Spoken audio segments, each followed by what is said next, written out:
Hi, Mystery Recapped here. Today, I'm going to explain a sci-fi thriller movie called Anon. Spoilers ahead. Watch out and take care.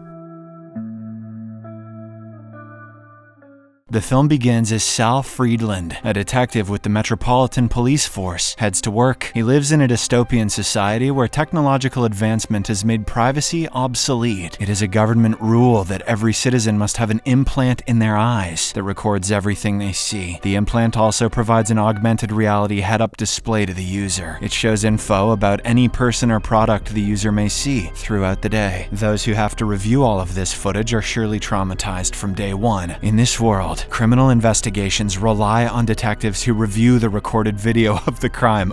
They then assess whether an alleged perpetrator is innocent or guilty. However, as Sal walks towards his office, he runs into something really weird. He sees a young woman who triggers a glitch in his eye implant, and no data about her is shown on his heads-up display. Though surprised, Sal continues on his way to work, as he has many cases to look into. At the office, his first client is an old man whose son has not been answering his calls. Sal goes through the ether, a massive database of point-of-view footage, and finds troubling news about the old man's son. He hesitantly shares the video, which shows the son jumping from a building and unaliving himself. This devastates the old man, and he leaves the office in tears. Later, while going through his next client, Sal gets an emergency call to investigate a recent murder. He immediately heads to the given location and soon arrives at a luxury penthouse. Turns out a man named James Cray was shot in the head an hour ago. Sal goes through Cray's file in the ether to find out what the victim saw before he died, but to his utter surprise, Cray's visual record does not have his POV footage. Instead, it has been replaced with the killer's POV, effectively hiding the criminal's identity. This means that before he was shot, Cray saw himself through the eyes of the killer. It confused him so much that he couldn't run away. Meanwhile, Sal's colleague, Detective Charles, reveals that this is not an isolated event. Another case from Baltimore was also exactly the same. The victim's eye implants were hacked before their deaths. They have no data or footage about who could have possibly committed these crimes. Suddenly, Sal remembers the mysterious woman he saw earlier that day. There was no data about her on the ether, so her heads-up display was empty. He begins to suspect she might have something to do with these cases, so he shares his POV footage of her with Charles. The following morning, both Sal and Charles find out that the footage of the anonymous woman had been deleted from their ether. They can come to a conclusion that this woman has programmed a special algorithm which tracks and deletes any footage of her. Later, Lester Hagen, a tech expert working for the police, reveals something sketchy with Cray's footage. According to the physical records in the penthouse, Cray had a guest in his home just before the assassination, but in the footage he seems to be reading a book all by himself. Similar thing happened to the footage of the victim from Baltimore. It is revealed that all the victims had one thing in common. They had hired an expert hacker to delete pieces of their visual records that were either humiliating or incriminating. Cray wanted to edit out footage of him cheating, while the Baltimore guy wanted to remove footage of himself masturbating to the Teletubbies.